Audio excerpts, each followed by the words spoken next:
We're here to talk shop about NFL Week 17 games. Super excited. We're only going to talk a few games today, but before we do that, Brendan, how are you doing? Hey! Hey, man. I'm good. I got a busted pipe. There's my sink if anybody's watching. It's in the middle of my living room. Yeah. Well, I'm sorry about that. It's okay. It got fixed. So I have water finally, but not water for 3 days. But everything's good. Did you have a good Christmas? I did. Got too much, more than I deserve. How about you? It was all right. I got coal once again. All right. Vikings go to Lambeau and play the Packers. Packers are 3-point home favorites. Vikings have already locked up that. Vikings have already locked up that division, so nothing to really worry about on their end. But there's still a lot of playoff seeding implications that go into this game, and obviously it's pretty deep-rooted rivalry. Packers are fighting for the playoffs. They basically have to win out to make this thing happen, and so this is a big game on their home turf against a divisional rival. So you have Aaron Rodgers, who's actually playing okay. I watched that game last week against the Dolphins, and I still wasn't impressed. I think Tua beat the Dolphins himself. Like they shot themselves in the foot with what Tua did. And I think the Packers kind of just fed off of it because 3 interceptions, 3 drives in a row, anybody can win and capitalize off that. But, I'm not going to sit here and argue that Aaron Rodgers hasn't improved at least a little bit. The biggest problem is that Aaron Jones, he's a little beat up. So, a little bit of question mark there. A.J. Dillon had a concussion, but he played well last week. So, with that being said, do you think Justin Jefferson can march in Lambeau and crush Aaron Rodgers' hopes? I mean, you're shitting on my chest if you're not taking Vikings plus 3.5. Really? That's all I have to say. You're shitting on my chest. Okay. I know. So you said 3.5. There are some books that have it 3.5. There's some books that have it 3. Does that change your mind? Are you still taking Vikings plus 3? Well, Okay. I don't know how you can watch the Packers all season and think that they're actually going to beat. What are the Vikings? 11-3 or 10-3? Yeah, but they're also kind of frauds, man. I understand.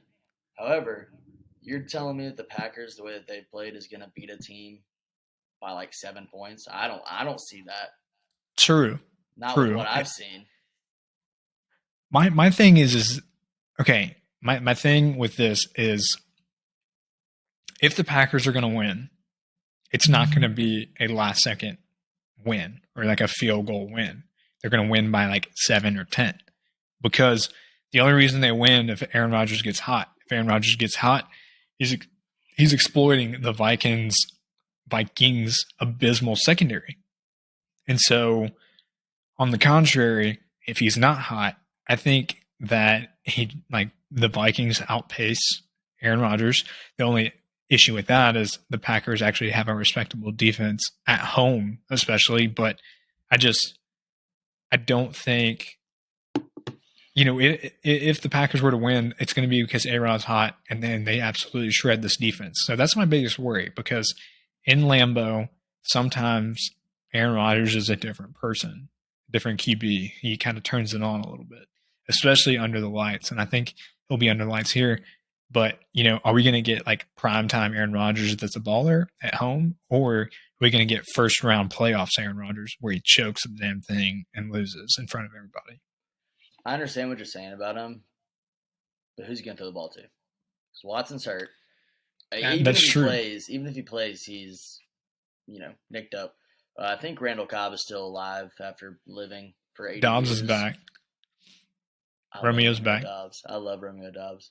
If he had hands, he would be elite.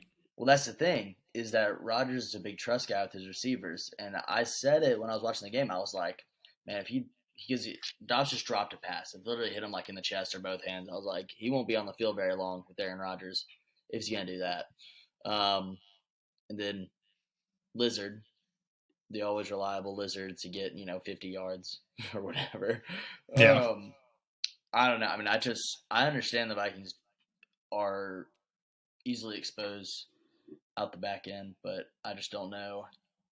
Even if he's all the way on, if the receivers are going to be able to get open, just because he's got no one there. Yeah, And but the good thing for if you're a Packers fan or you're a Packers backer, betting backer, it's good because the Vikings have like one of the worst, if not the worst, passing defenses in the league up there with the Raiders and the Cardinals. So if one of them's healthy, they can potentially take advantage of that. Do you think? yeah, I do. Or they can just let dusty old Mercedes Lewis keep scoring touchdowns like the He's Dolphins a let him last legend. week. He's a legend. No, I Gosh, mean, dude. I'm not saying that the Vikings are going to be able to stop the Packers, but I don't think the Packers are going to put up 40 points. Right. And from what I mean, the greatest comeback ever, which won't happen again, but they can put up points in a hurry at any given moment. And Kirk has been hot all season, and Justin Jefferson is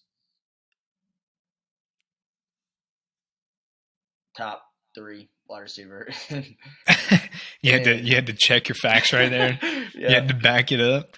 I was I about to like say that. the best. I would have gotten a lot of heat. I'll go top 3. Yeah, yeah. I mean, were you saying like JJ, Tyreek, and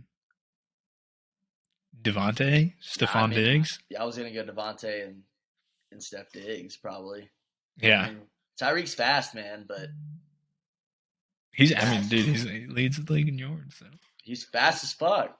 yeah. All right. Well, Too another short. thing I wanted to bring up. Speaking of, is the total. Total's at 48, 48 and a half on some books. I don't think it hits 48. I think it goes under. At Lambeau Field, divisional rivalry game, both teams like to, pound the rock a little bit. I feel like these teams really aren't up in pace, so I like the under here. Yeah, I'm not good at projecting totals. I basically do it in 2 scenarios: if it's a low scoring game and a high scoring game, and then who I think would win in both scenarios, and base it off that. But so that's all I have to say on that. Yeah, I mean it is. It is Lambeau. Let's talk about it. In Vikings over 10-5 in the season. Green Bay over 7-8 on the season. Let's see if we can see this at home. At home, 3-3. Over on the over is 3-3 at Lambeau, and at Vikings away, it is 2-3. Yeah, I think the under hits. Yeah, I mean, if you're projecting for everything to go 100% right for it to go over, then I would say under in that point, because nothing ever goes right. Yeah, it won't. It's going to be cold in Lambeau, and then both teams are going to want to run the ball and grind it out. I don't think there's a lot of points scored. They're gonna grind A little bit. Let's talk about the money. 50-50 split, or technically 51% on the Vikings, 49% on the Packers. So there's really nothing to be observed here. Nothing really crazy off the board here. There's nothing to really that catches my eye. So this is, I think the 3 points are a home field advantage for the Packers. If this game was at the Vikings, it'd be Vikings, pick Vikings minus 1 or 2. So this game's gonna be fun. I'm super excited.